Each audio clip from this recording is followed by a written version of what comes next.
their attention today and thank Yeah, Jeremiah. And the recording might be cutting you off. I usually give some filler before we start talking about the content. The recording doesn't always work right on time when it comes okay, to the stream. Let so me just how? do a quick introduction. Huh? Let me just do a quick introduction and then we'll get to it. Oh, okay. All right. Happy Sunday, everybody. It is May 26th, 2024. It is May 26th, 2024. We are so happy to have all of you join us this Sunday morning. We have this week a special topic and speaker about a subject we haven't discussed yet on our channel, Clearwater Baha'is.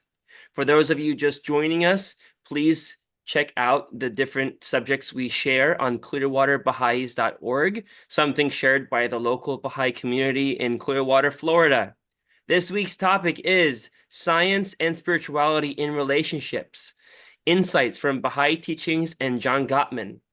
This presentation today will explore the intersection of spirituality and science in understanding and nurturing relationships, drawing on the Baha'i book Marriage, a Fortress of Well-Being, and the research of renowned psychologist John Gottman. The talk delves into how spiritual principles and scientific findings can collaboratively enhance marital well-being. The Baha'i teachings emphasize the sacredness of marriage and the spiritual qualities that strengthen it. At the same time, where the Baha'i faith teaches love, unity, and consultation, complementing this, Gottman's research provides a practical, evidence-based strategy approach for maintaining healthy relationships, focusing on communication, emotional intelligence, and conflict resolution. Together, these two perspectives offer a holistic approach to building resilient, harmonious relationships that thrive both spiritually and emotionally. A quick introduction about our presenter today. Dr. Nasrin Erfanian, PhD, BCBA-D. She is a licensed psychologist in Florida and board-certified behavior analyst with over 25 years of experience. She earned her PhD in clinical psychology from the University of North Dakota in 1995 and completed her residency at the University of North Dakota in Mississippi. I'm sorry, I just mixed that up. Thank you so much. University of Mississippi Medical Center, specializing in pediatric psychology, women's health, and the interplay between medical and psychological issues. Her academic training emphasized behavioral and cognitive behavioral evaluation and intervention methods. Recently, she received training in basic EMDR therapy to address trauma in both adults and youth.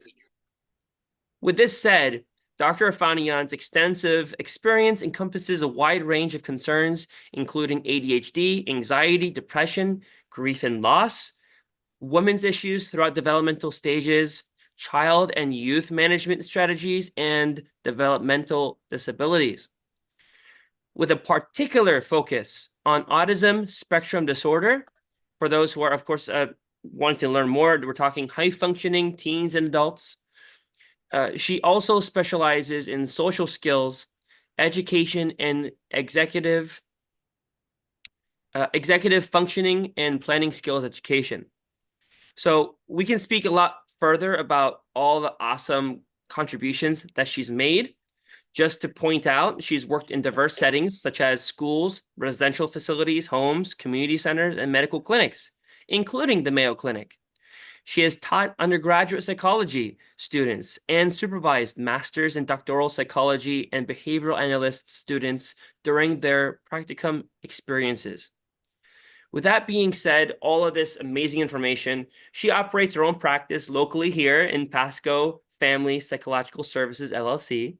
She considers it a privilege to be entrusted by clients seeking help with vulnerable issues, and she approaches her work with detail-oriented care, respect, and a commitment to championing their well-being.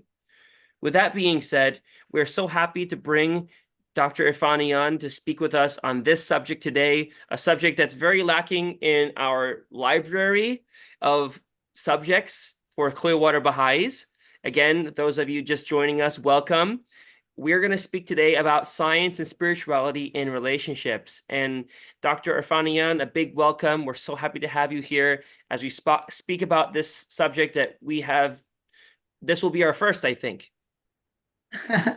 Well, I am very honored to be here and be asked to present on this topic.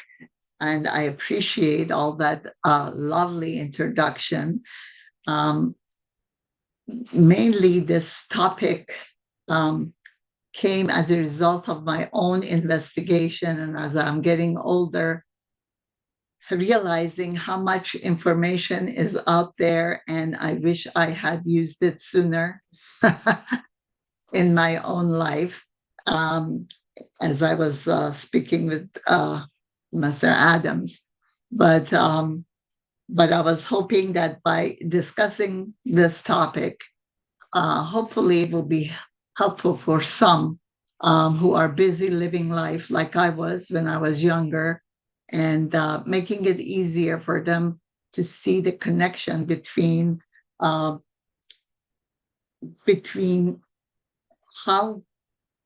to find relationships, how to connect to people, and how to abide by the Baha'i laws without thinking that you're so different or those Baha'i laws are so abstract. So saying that, as you well know, one of the main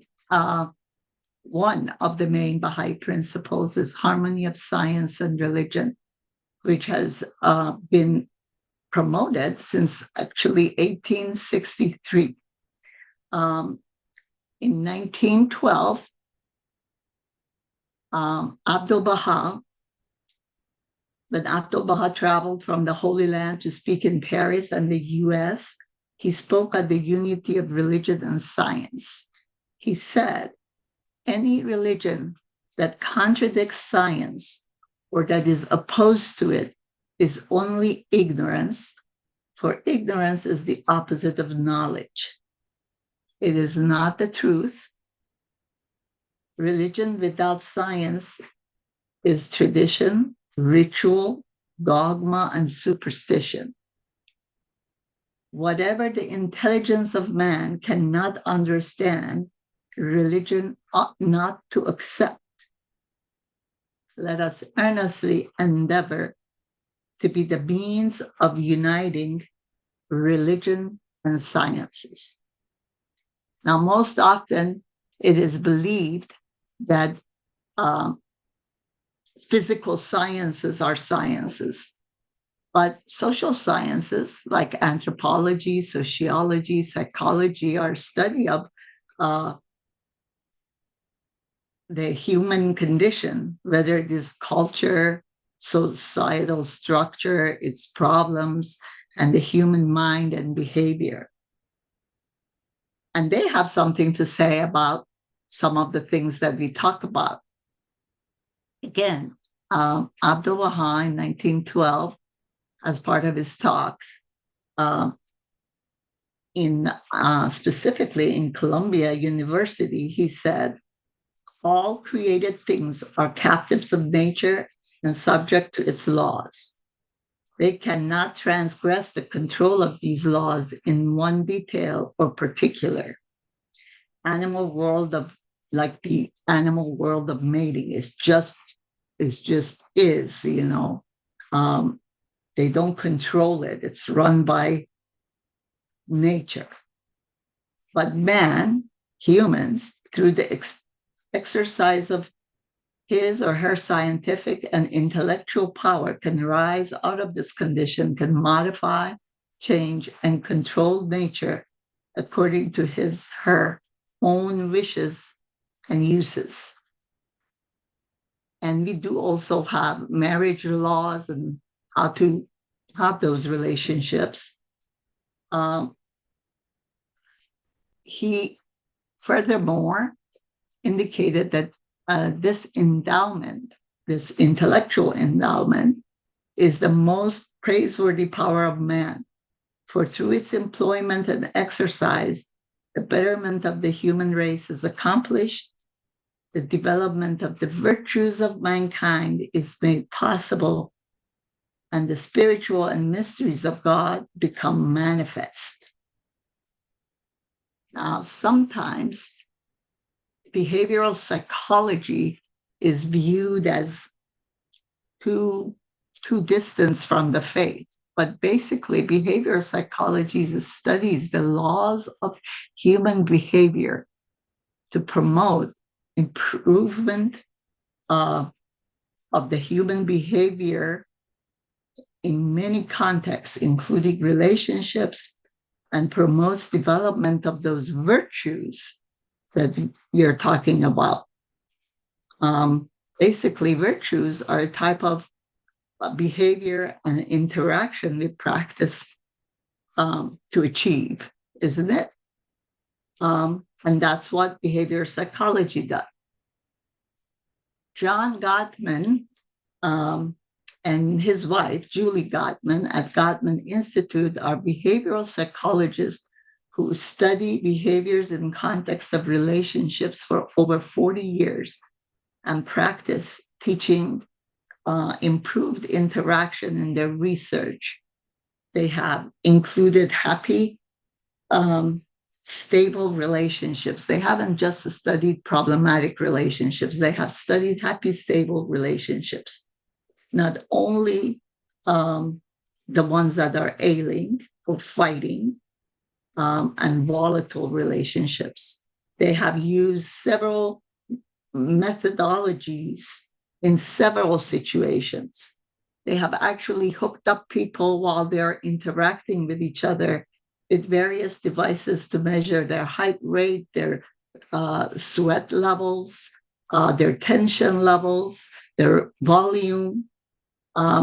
They have observed their behavior because we are creatures where we pay attention to each other's faces and body language. So they have observed behaviors. And they have, of course, asked to self-report. Sometimes behavior doesn't match what's going on internally in our head, not internally physically, but internally in our head. So they have also used self-reports of individuals in complex situations and happy during particular events or activities. And they have done it in natural settings, and they have created apartment lab settings where they had people for a week or month to monitor their behavior and collect data as to what works, what doesn't work, instead of relying on what people say generally or believe. And I think it has helped create specifics of what the Baha'i laws tell us about relationships.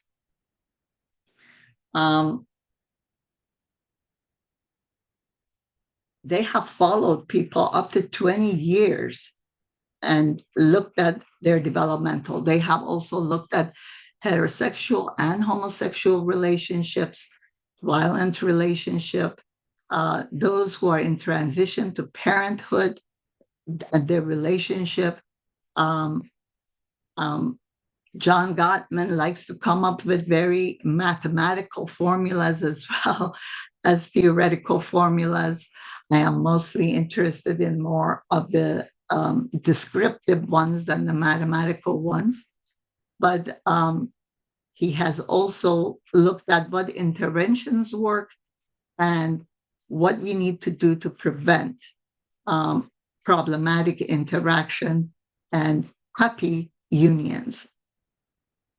And this has also been extended to lower income population because they tend to have very unique set of stressors that leads to some conflicts and dismay. Gottman's focus is on emotion and promoting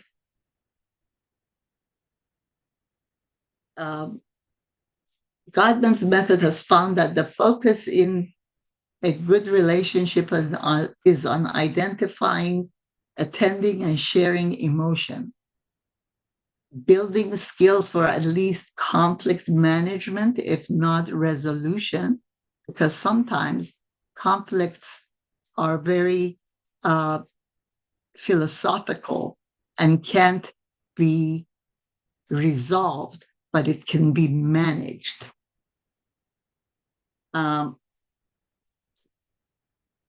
And building skills for friendship and creating shared meaning. Now, the Baha'i focus is, as we study the faith and as you look at the book on Fortress for Well-Being, Baha'i Publishing, which has been republished since 1973 to 2009, and someone told me there is another one has come up. But anyways, the focus is on oneness of mankind and unity, peace and love of mankind, and building up virtues. What virtues specifically? We are told loyalty, chastity, detachment, trustworthiness, honesty, responsibility. All of those are something that we need to exercise. And sometimes that seems to be very abstract or difficult to achieve. This is a copyrighted image. Please don't reproduce or copy or print or distribute in any way. It's put out by Gottman Institute. And as you can see, we just talked about what Baha'i principles are. And what their research has found is that trust and commitment are the two pillars of a good relationship. And at the beginning, we build love maps in order to know one another and learn about one another's world. We share fondness and admiration. These are easy to accomplish at the beginning of a relationship. We in healthy relationship, and there is conflict, people turn toward each other, not away from each other. And they hold a positive perspective about the other. They accept who the person is.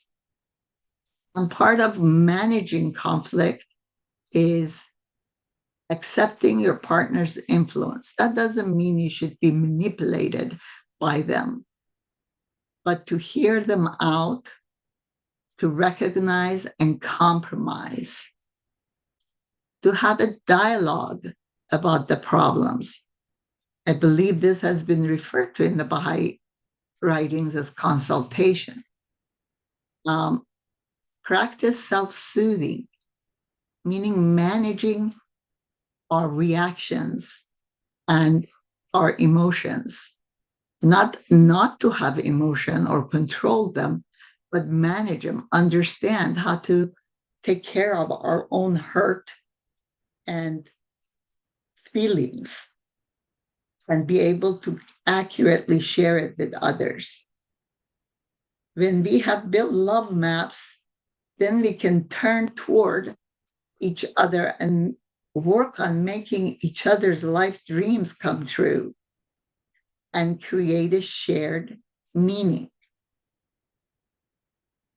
And relationships that last a long time, a sound relationship has a meaning. Their life has a meaning.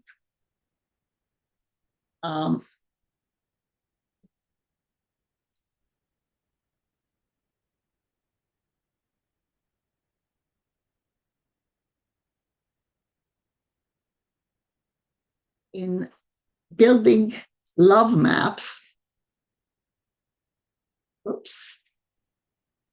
missed a few things talking.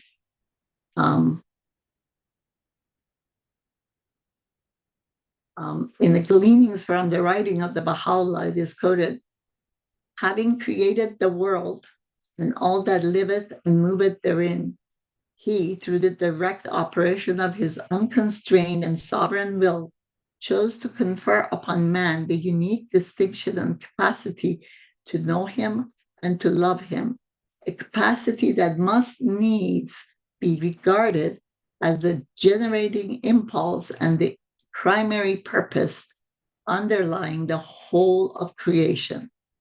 Furthermore, from the same source Baha'u'llah is quoted, all men have been created to carry forward an ever-advancing civilization. The Almighty beareth me witness to act like the beasts of the field is unworthy of man or human. Those virtues that befit their dignity are forbearance, mercy, compassion, loving kindness toward all the peoples and kindreds of the earth. And in the book, Marriage, a Fortress for Well-Being, Baha'i marriage can only be understood in the light of Baha'i teaching and God's purpose for man. Our spiritual progress and fulfillment depend upon an awareness and acceptance of our purpose in life. The ideal conditions of marriage are those that assist men and women to know and love God and his creation, to acquire virtues, to promote the oneness of mankind, and to carry forward an ever-advancing civilization. When this is achieved, they will find ideal relationship, union, and happiness. Now, in previous slide that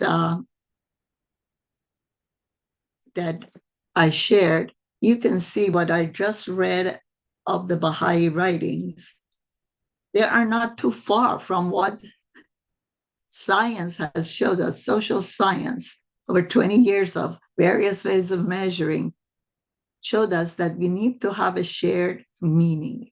And what is meaning other than trying to help another to promote peace and unity? And when we come together to do that, that ultimately help frees us, instead of picking at each other, frees us to be able to focus on what it is that we're supposed to do and work with each other. We have a point of agreement that we can work toward. It is not something that we rely on the other person. I'm listening to the other person tell me what to do and resisting what the other person is saying me to do.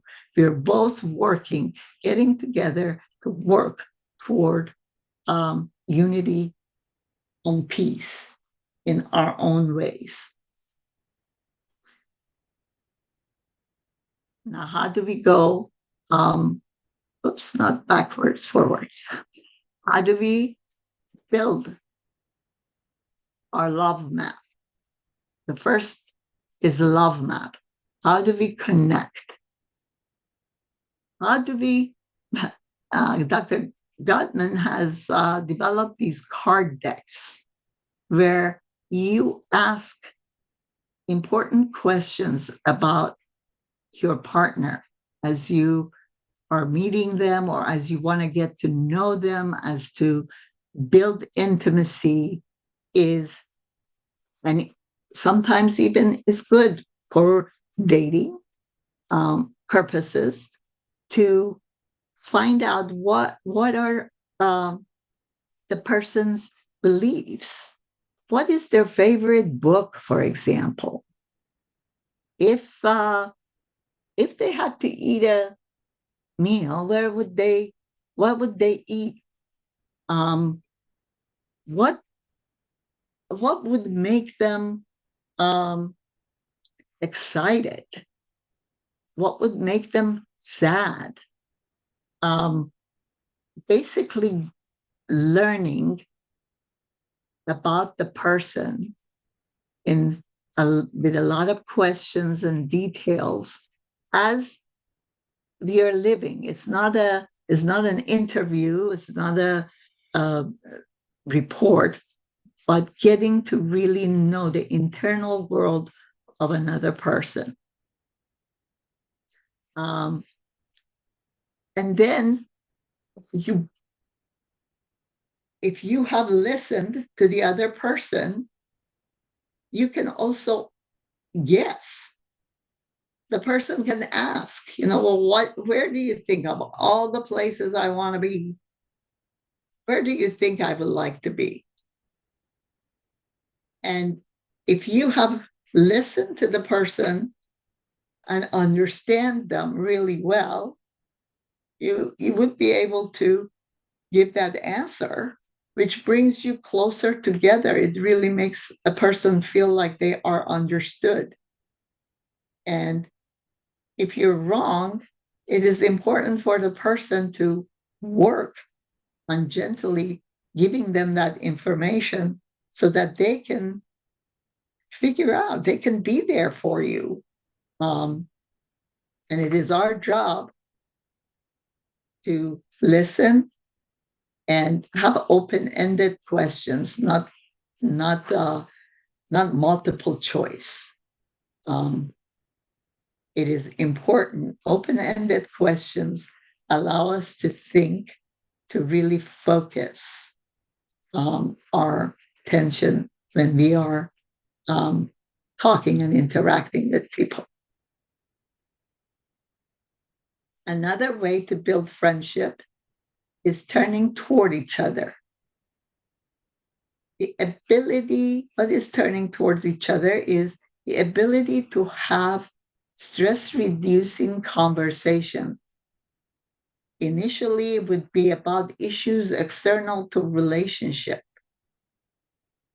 There are many conflicts that we can have or differences of opinion about whatever we can have in a relationship. Are we able to have a stress-reducing conversation, not be agitated? Can we calm ourselves down and really listen to the other person? During this stress-reducing conversation, we are not trying to solve the problem again. We take turn listening. And listening is not waiting for somebody to finish what they are saying so that you can say what you were thinking all the time they were talking. Listening is basically repeating what the other person said in your own words and clarifying, is that what you mean by that? So when you tell me that you feel lonely and I'm sitting right next to you, again, depending on what they have shared with you, you're experiencing something that may not have anything to do with me, but it comes across as you're upset with me. Is that right? And that will help reduce the stress for the other person, and it reduces the stress for yourself too, because you are not digging your heels in. It is important to validate emotions even if you disagree with someone. That happens in a healthy relationship. If somebody says, I feel like so-and-so was mean to me and I didn't like how they they're acting, even though you didn't think so. During a stress reducing conversation, instead of saying, well, they didn't do anything, I didn't observe them do anything, it is important for you to say, it sounds like they were very stress inducing. It sounds like what they said was really anger provoking. We want to validate their feelings because that's part of attending to what is going on in the internal world of the person. We have to understand their feelings before we can reach a solution or identify the differences. Otherwise, we're just talking on top of each other and we get into an argument.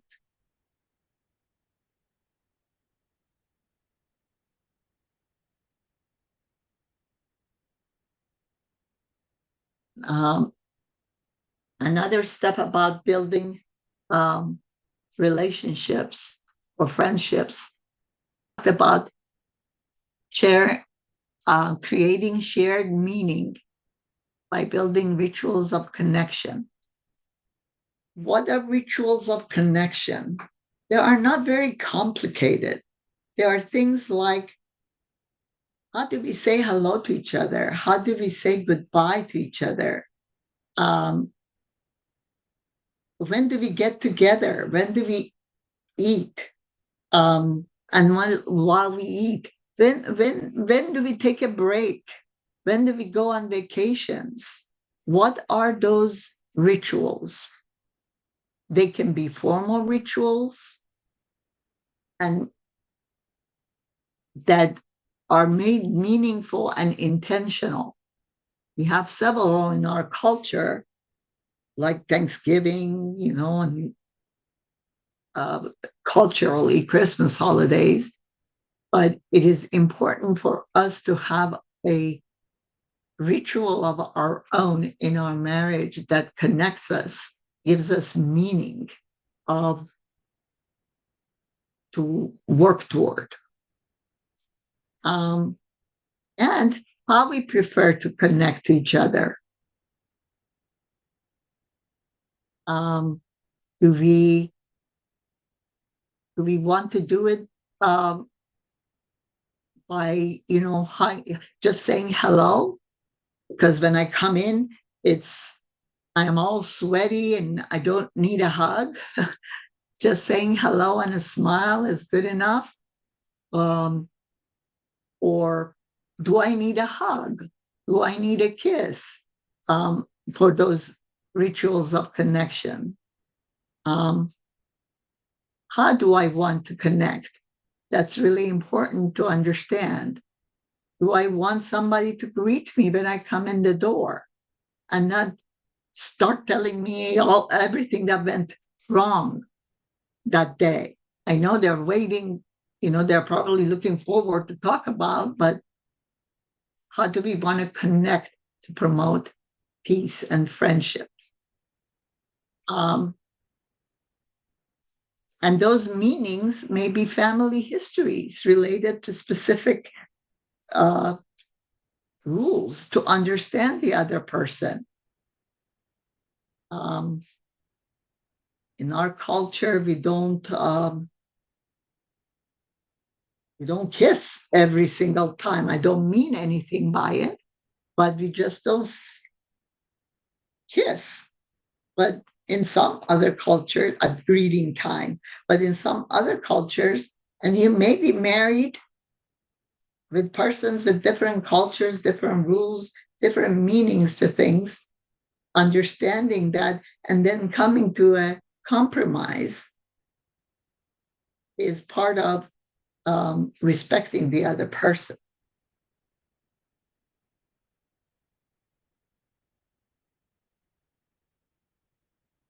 Building friendship is also creating a shared purpose. Um, what are we working toward? If I'm doing what I want to do and you do what you want to do, the intimacy, after a while, there is a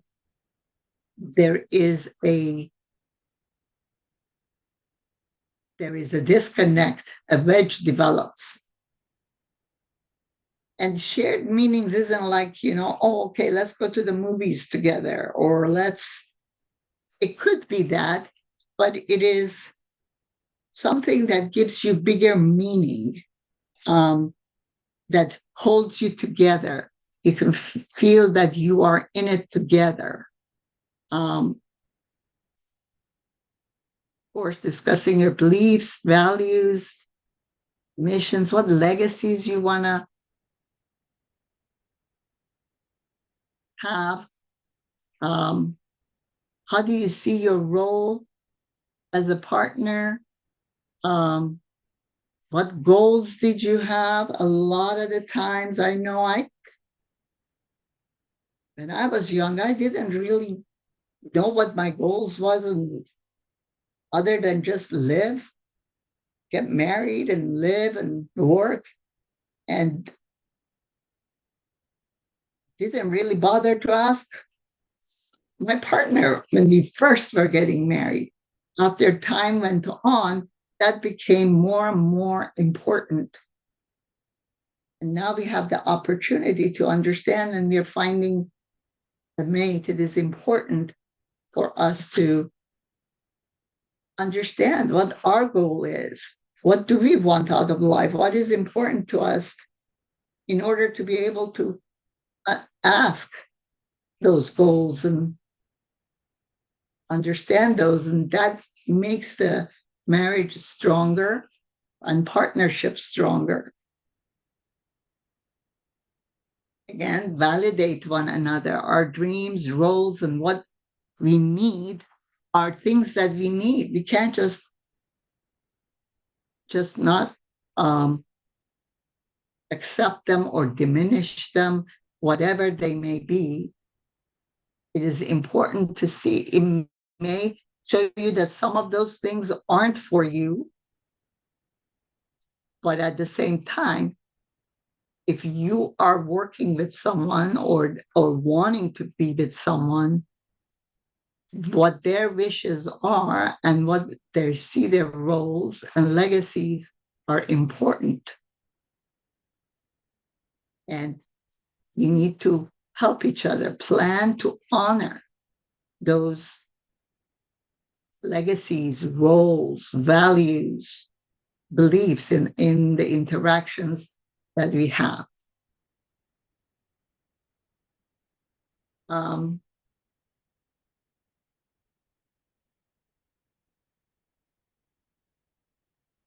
The Baha'i writings, they have also discussed marriage creating a shared purpose. We are told marriage is to promote God's purpose. It could be a bigger meaning that we have, the unity. It's not only our unity, but the bigger unity. But if you're working on our unity, we are almost promoting unity for everywhere else too. Individuals having this ideal, God's purpose, working toward God's purpose, which is unity and peace, coming together with another person, having that ideal, that makes a good family. That makes a good couple. That if they have children, that can be their purpose to teach their children, and that can make a good family.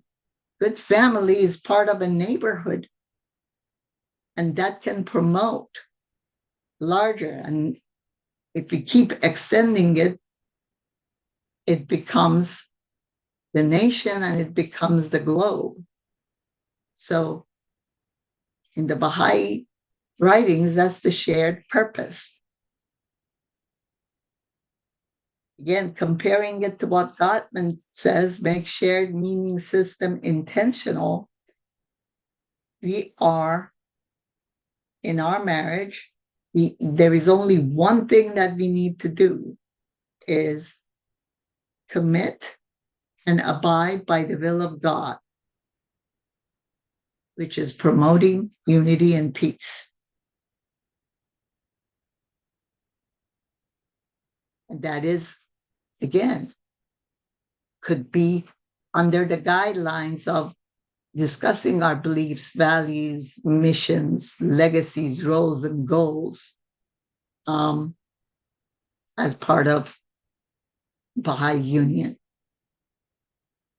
In the Baha'i writings, we are told to love the other for the sake of God, to separate, to detach, not to be aloof and ignore the other person. That's not what detachment means, but to recognize the other human being as an individual that is a creature of God and has all the beauty that God wanted it to have. And it's important for us to appreciate and honor each other. These findings are basically the specifics of, again, the Baha'i principles of how to go about have a better connection with people.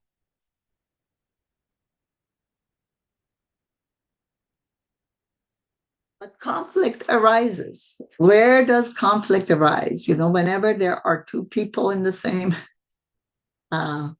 space, there is going to be conflict. But when more negativity than positive, this was when they were hooked up. The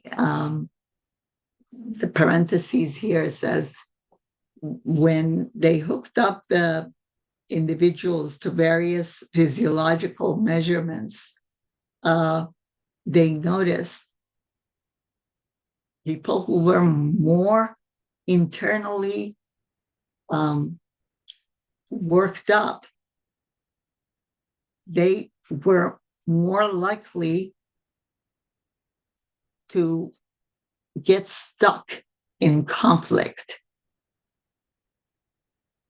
And it would lead to the escalation of negative affect. When you're feeling worked up in our body, we need to calm the situation out. Sometimes maybe use humor.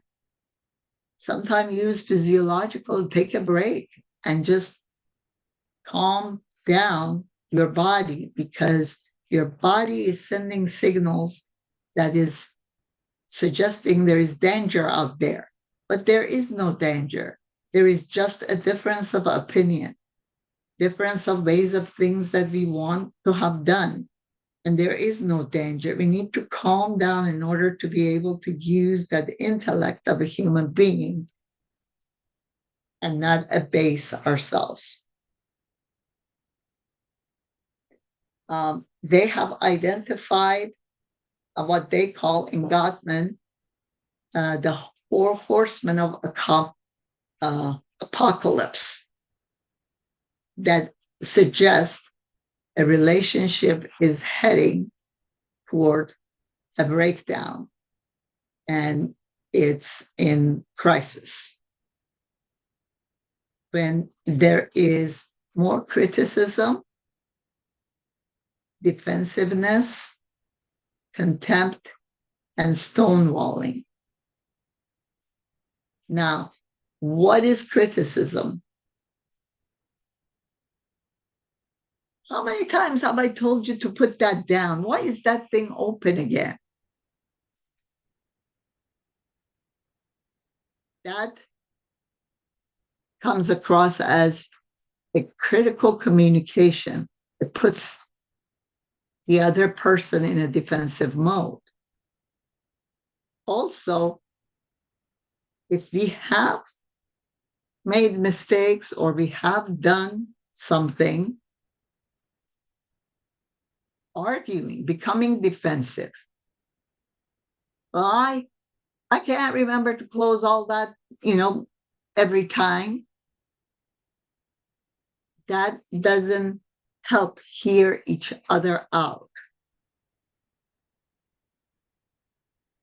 Contempt are eye rolls.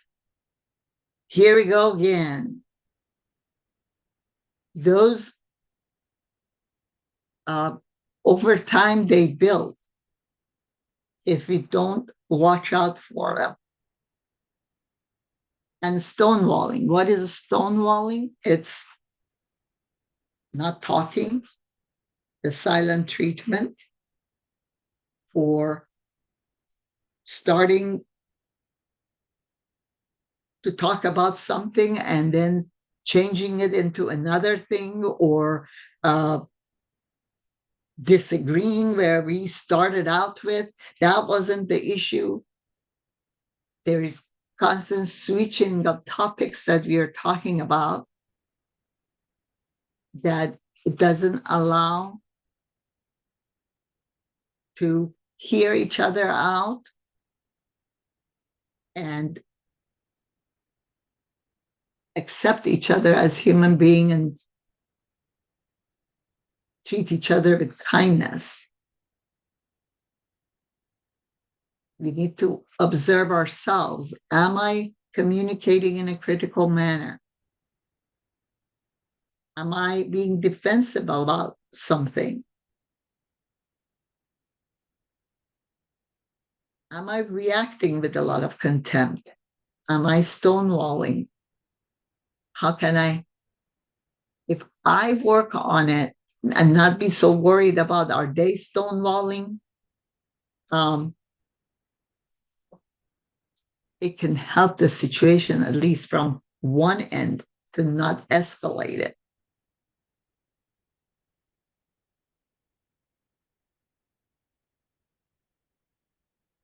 How do we avoid these four horsemen?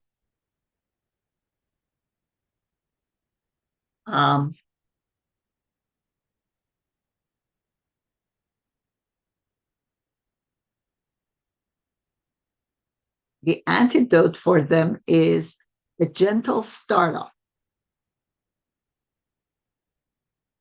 Instead of saying, how many times have I told you to do this? We can change that by saying, I would like,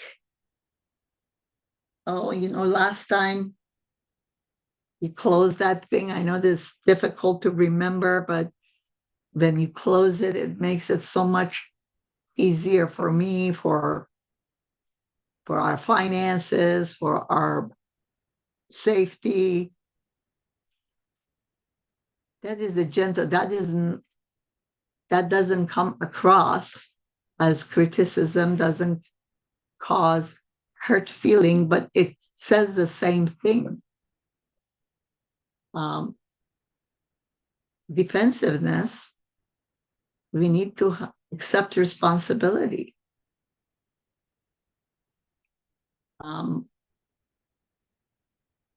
It is important to know what is our role. There is never an argument is a dance with two people.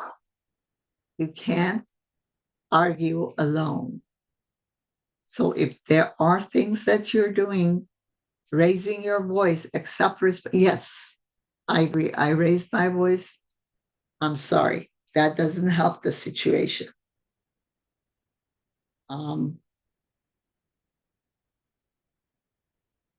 Not always being defensive.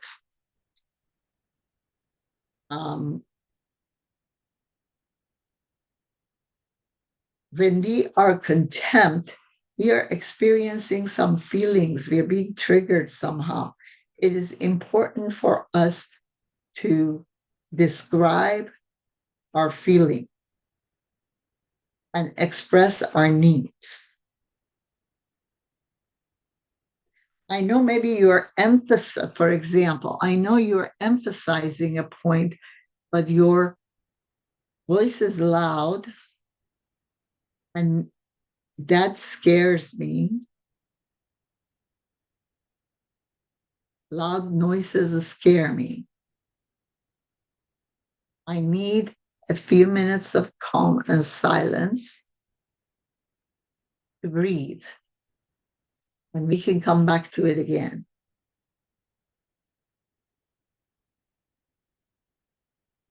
I really feel hurt and ignored when when you walk in and there is no greeting. I wish there was some form of greeting. I know you're busy and you have a lot on your mind when you're coming home, but that's what I need.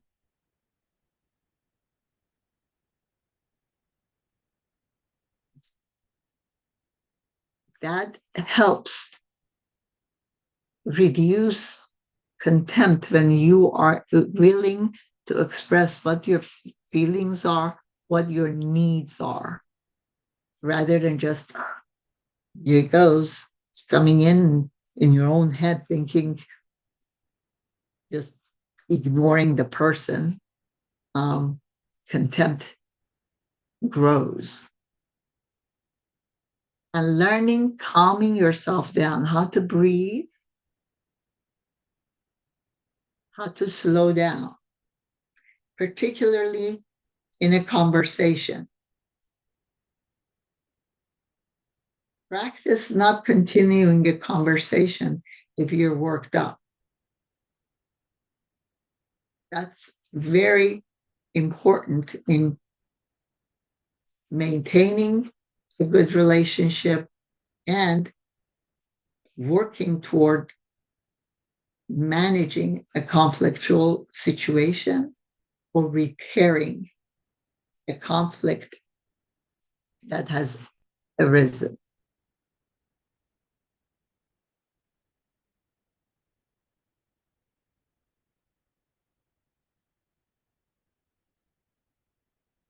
What predicts divorce?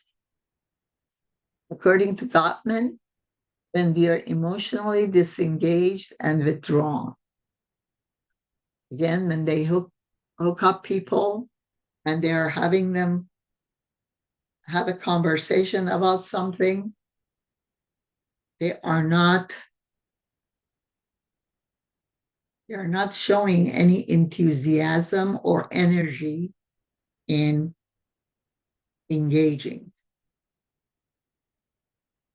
Slow speech, the behavioral observation is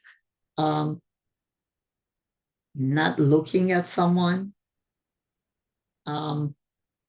doing more and more things by oneself, less and less involving the other person. And you try to repair, like, hey, like you've had a fight and, but the next day you're trying to repair by saying, hey, I made coffee today. Not acknowledging that.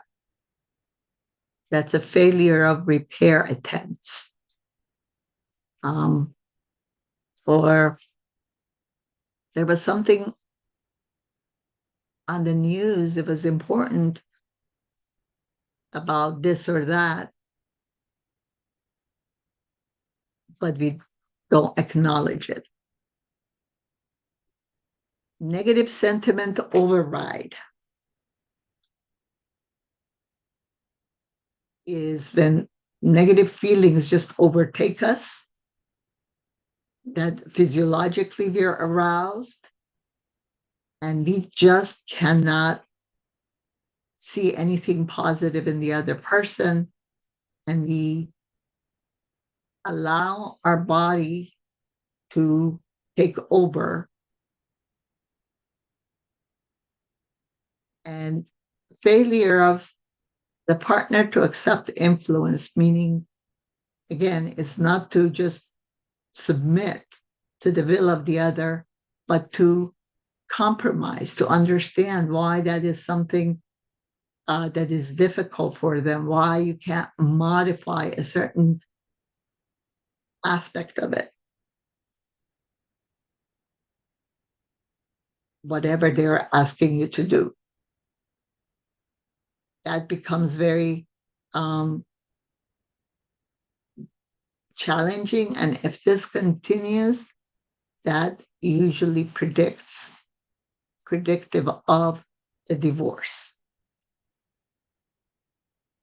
So in therapy and relationships, when we are assessing for emotional engagements, for turning towards, for after a argument, how people are responding to attempts to repair.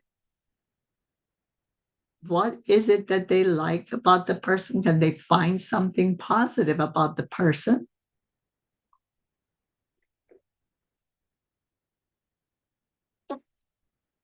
And can they keep themselves calm during a conversation or an issue? Can they compromise, even though it's hard a little bit? Can they compromise?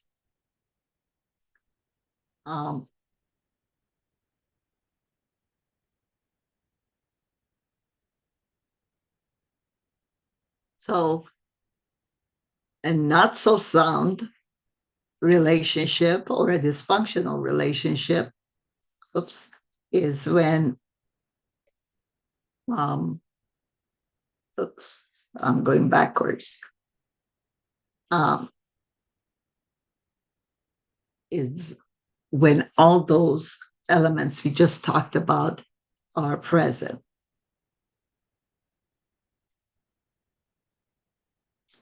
In conflict management, according to Baha'u'llah, a kindly tongue is the lodestone of the hearts of men. Blessed are they who had fast to the rope of compassion and are detached from animosity. Aren't these the same as avoiding criticism and trying to manage our feelings, to not develop hatred? Blessed is he who is illumined with the light of courtesy. Abdul Baha said, be in perfect unity, never become angry with one another. Love the creatures for the sake of God and not for themselves. Again, you're experiencing a detachment. How do we manage, according to the Baha'is, when there is a conflict? We use consultation. Consultation is communicating, identifying the reason for our conflict, according to the books, problem solve, how we can manage that, agree on a decision, and take action. It is highlighted that consultation cannot be aggressive, cannot be venting, cannot be blaming another person, nagging, and not a substitute for action, meaning just talking and not reaching a resolution. Well, in Gottman research, they also found specifically how you would do these things is they call it dialogue. Understanding, again, the underlying dream or meaning behind a position, especially a position that is you're gridlocked in. What should the speaker do? You need to state your position without blame, but with depth,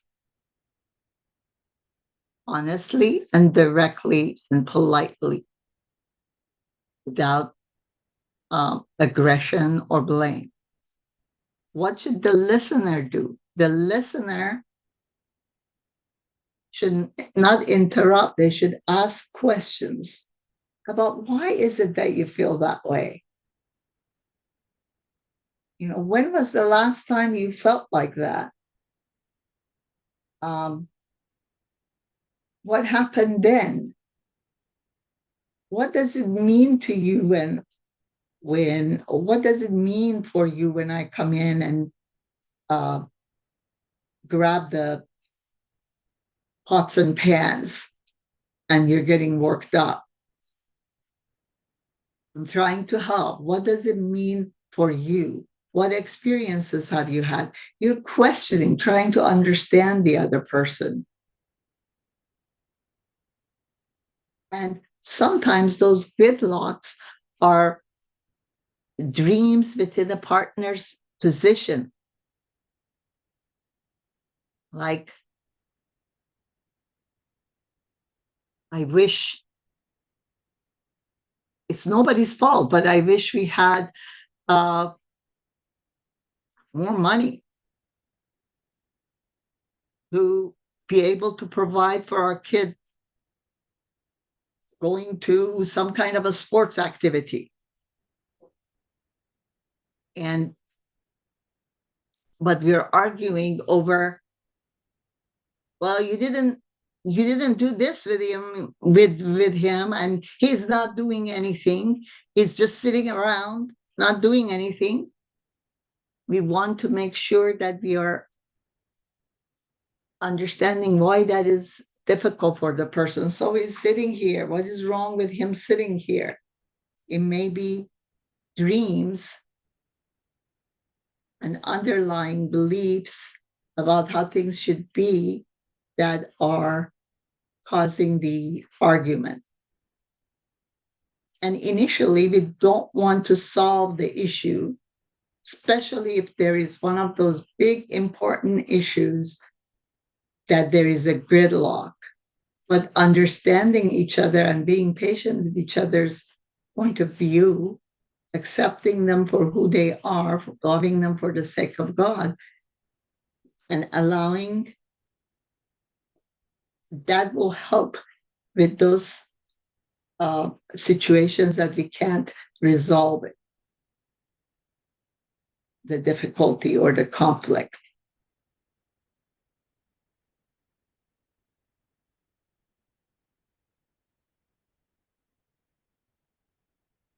What are situations that there is no point, there is no way that we can, according to the findings, it's very, very difficult for people to be able to reunite. It's when there is an ongoing affair because the trust and communication is broken.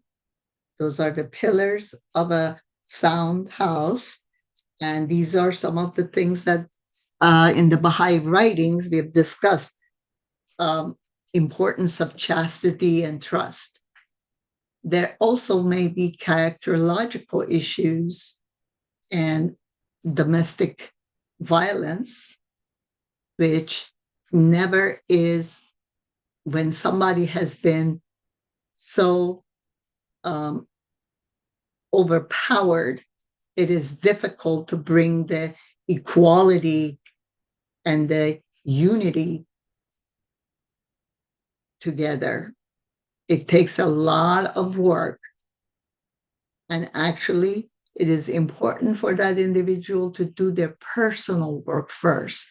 They can't be in a relationship if there are characterological issues such as lack of empathy, lack of spirituality, and lack of ability to love others just as human beings.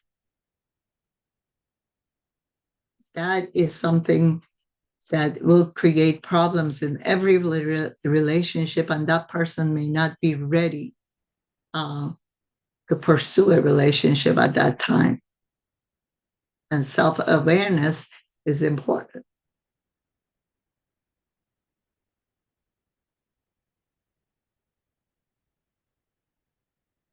What are the personal work? If we identify as human beings what we need to be doing to have a good character, to be a good person for a relationship, we need to develop these skills, which is not very different than what Baha'u'llah and Baha'i writings say about developing virtues. We need to learn how to have gentle startup, how to communicate what we need from others without criticism.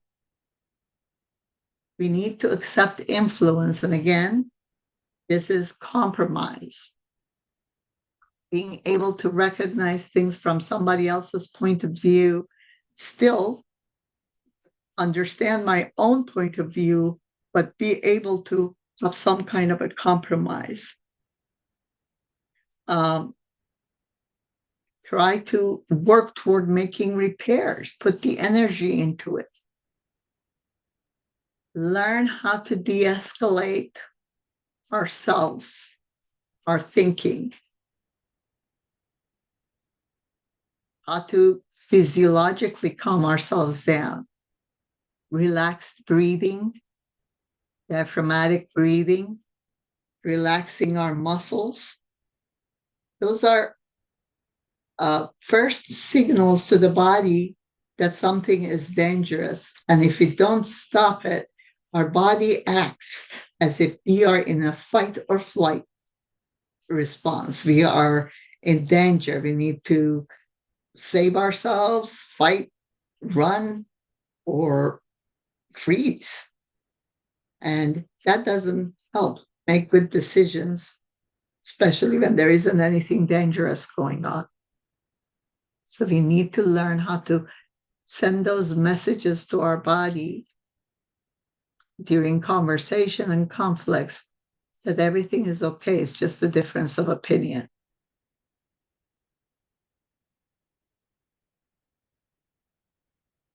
Personal work, according to the Baha'i faith, is knowing oneself, detachment. Again, detachment doesn't mean that we are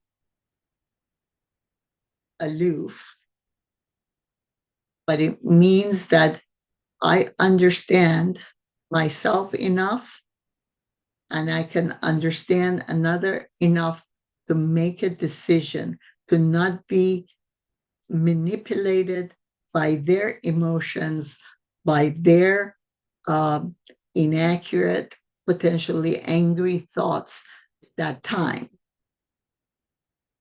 So I can have better management of myself. To work on our honesty and trustworthiness, because those are pillars of a relationship.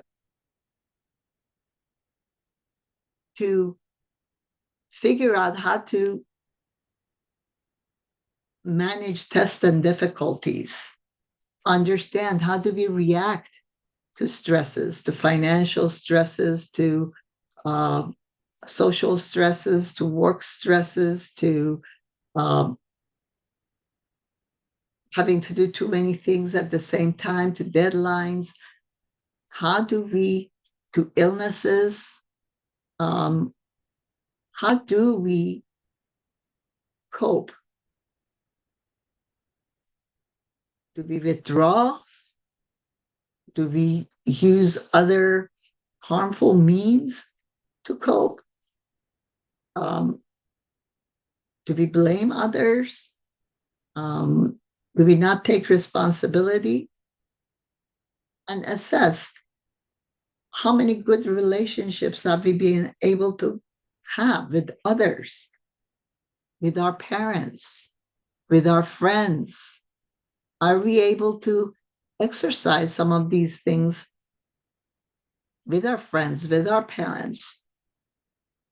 And these are when we are also dating, we are also learning these things from others. Not only we need to know ourselves, we're trying to also, by asking those questions we talked about earlier, about meaning, to identify shared meanings from others, we need to also understand them, but we can't just understand them and not understand ourselves.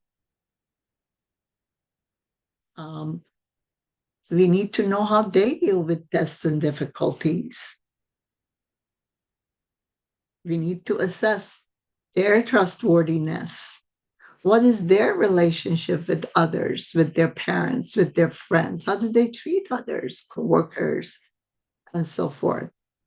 Those are giving us information about ability to work together toward a shared meaning. Those are the work, personal work from the Baha'i faith. And again, there is not that much different from the research that is being done.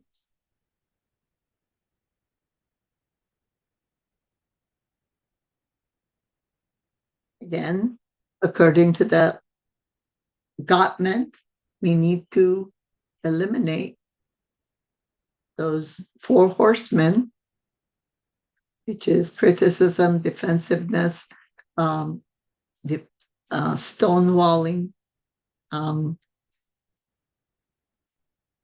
and I forget the other one, but we need to work toward understanding ourselves to handle difficult situations differently, other than that. The other one was contempt.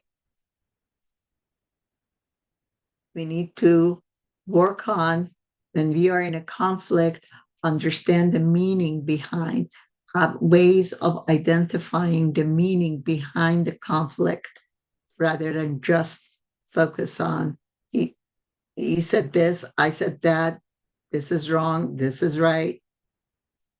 What is the meaning behind it? We need to figure out how to turn to each other after a fight, so that the separation doesn't widen.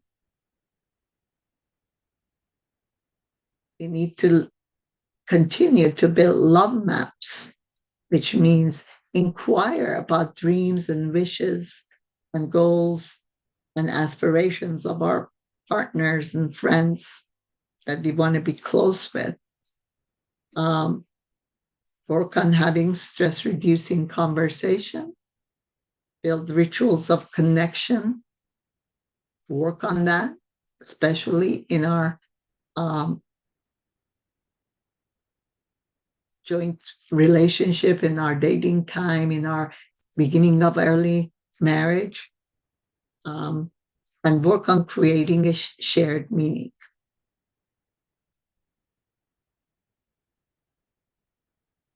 So,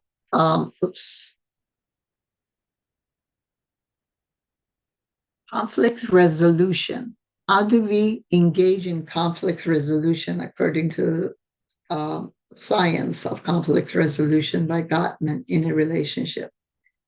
We don't want to start out by persuading until both people can state the partner's position to partner satisfaction.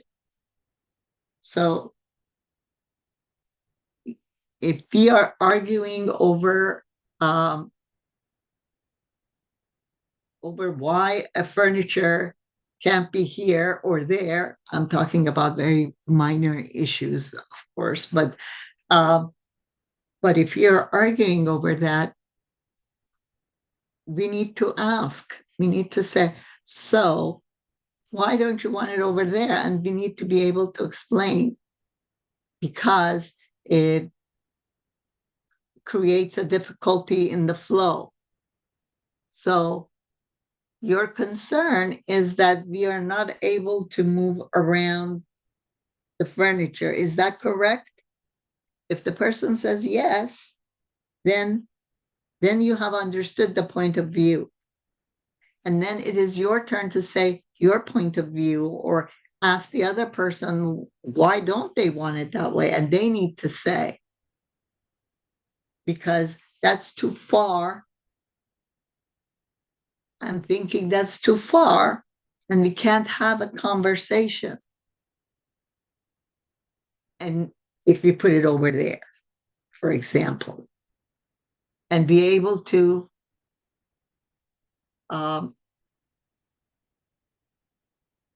hear the other person. Oh, so conversation is more important to you. So we don't want to persuade anybody or jump to explain our position until we have understood to the other person's satisfaction, paraphrased it, repeated it until we understand truly what they are saying. When they say, yeah, that's what I'm saying, then you've understood.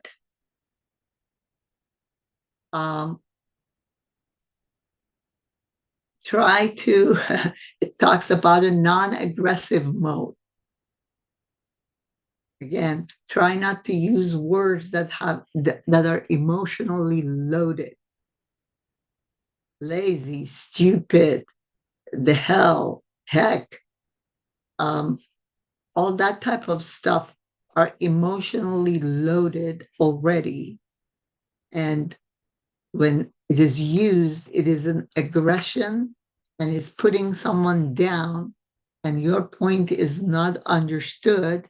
Rather, people are distracted by those words that you're using rather than understanding your meaning.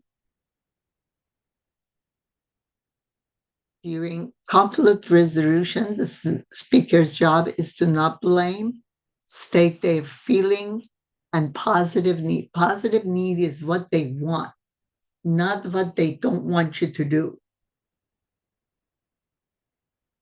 I feel frustrated when there is a mistake and I hear that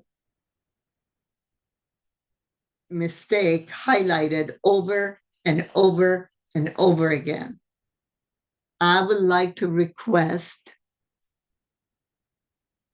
to remember some of the times that I don't make a mistake or I haven't done something wrong. You're stating in what you want, not what you don't want. The listener's job is to take note, summarize, and validate the feeling. I understand that me repeating over the story of how you spilled that thing and how upset I got is getting to you. It would get to me too. I understand. Even though I didn't mean anything by it, I understand how that could be upsetting. So I'm going to try very hard to not bring it up again. That is summarizing, validating the speaker's position. If you don't understand, asking questions and use the antidote to the 4 horsemen. In the Baha'i faith consultation, communicate the reason behind conflict, problem solve jointly, agree on a decision, and both follow through on an action. Again, there is no aggression, venting, blaming,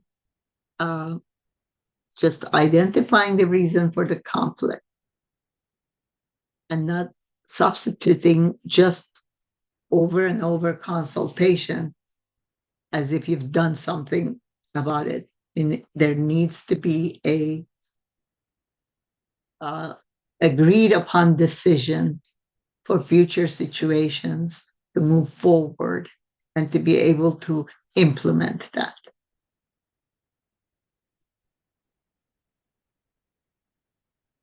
Oh my goodness, I've gone way over. What do we do with gridlocks? Again, help the partner understand the meaning behind the conflict, their underlying dreams and meanings. Again, stating their position without blame, but depth.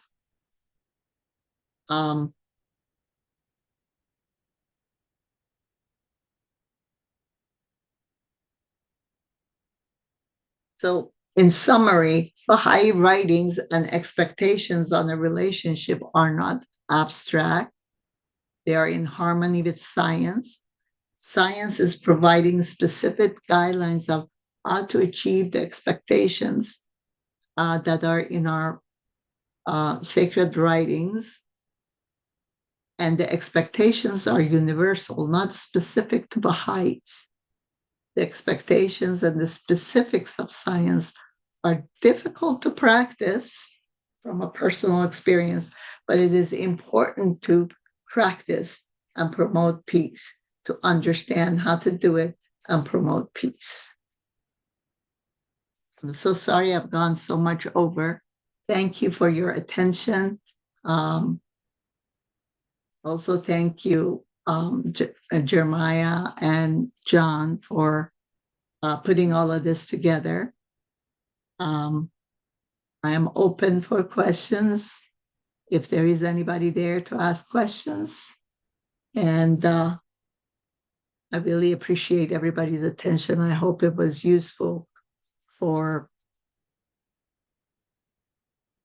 understanding that we're all in the same boat as human beings, and we're all under the same guidelines of spiritual development that helps our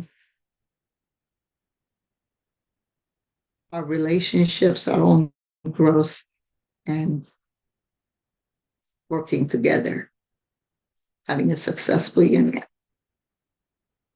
Thank you.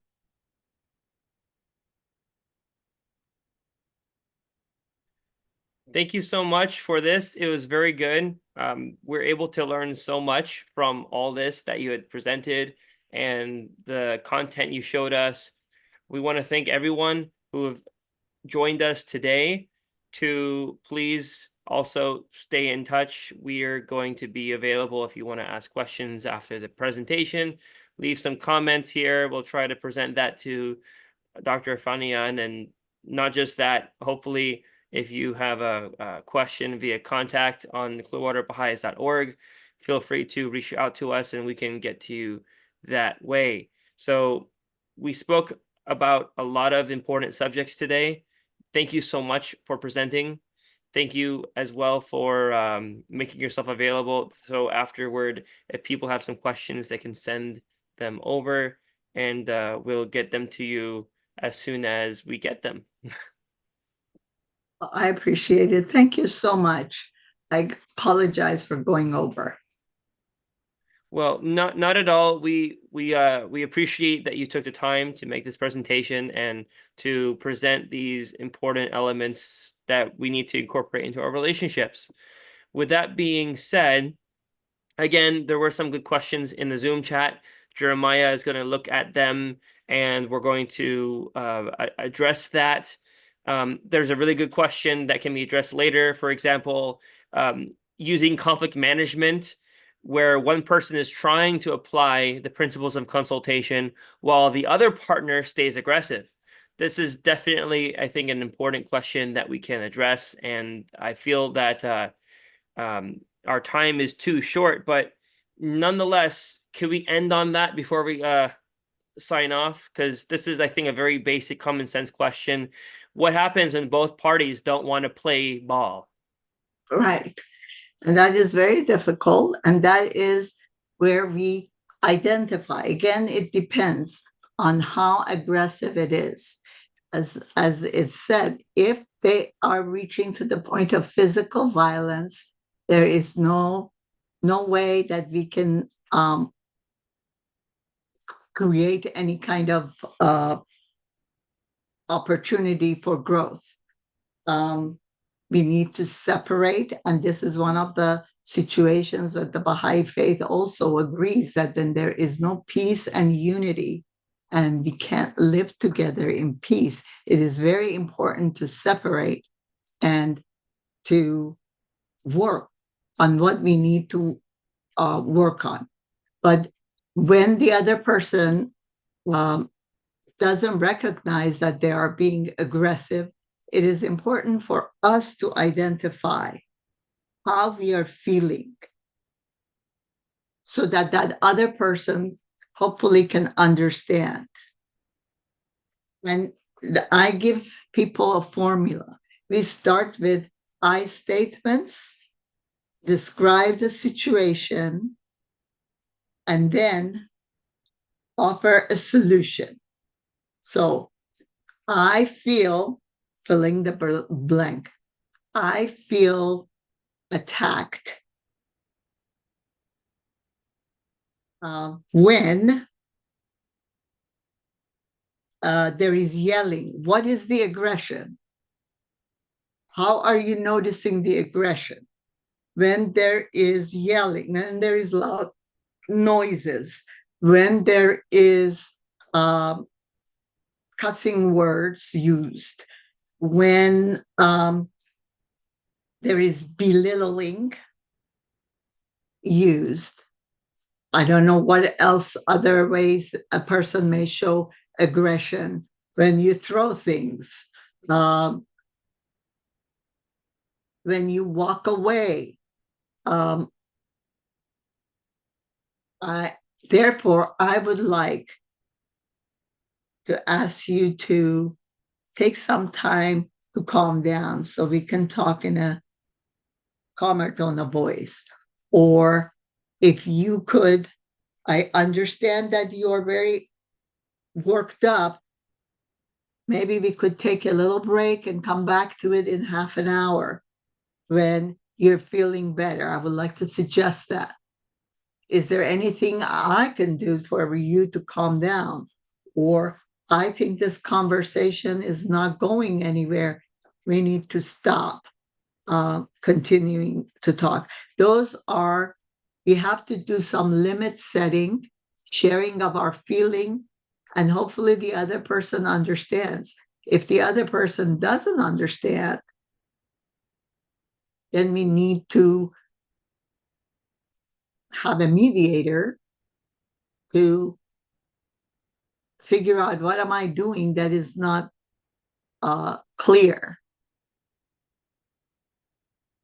And how could that person be clear? That would be the best strategy I can think of when the other party is not willing. Does that answer the question? Yes, it's appreciated greatly. So we're at that mark, 12:30. And of course, there's a lot of great questions that appeared here in the Zoom chat. We're hoping, Jeremiah, that you can put them in a list and provide them to Nasreen, and we can either reach out to these people directly. Hopefully, we have their emails and whatnot, and we can get back to them. So thank you, Jeremiah, for making this available, putting this all up. And of course, Dr. Irfanian, thank you for providing all this content and preventing us from not having any content. Now we have some content here. So we thank you so much. You're very welcome. I am happy to be of assistance, and I'm glad that I'd be happy to answer questions. No problem. Sure. And with that being said, we welcome all of you who have watched today to please contact us on clearwaterbahais.org. Leave a comment on the video, and we'll get back to you eventually. We will try to get in touch, of course, with Dr. Fanian to get your answers and go from there. More information you provide us, the better, so we can contact you back, especially using the Contact Us page on the Clearwater Baha'is website. With that being said, hopefully all of you have a beautiful Sunday. Again, Dr. Irfanian, thank you for being with us today, and we look forward to having you very soon. Okay. Thank you very much. Thank Bye, you for everyone. listening. Thanks for your time and help.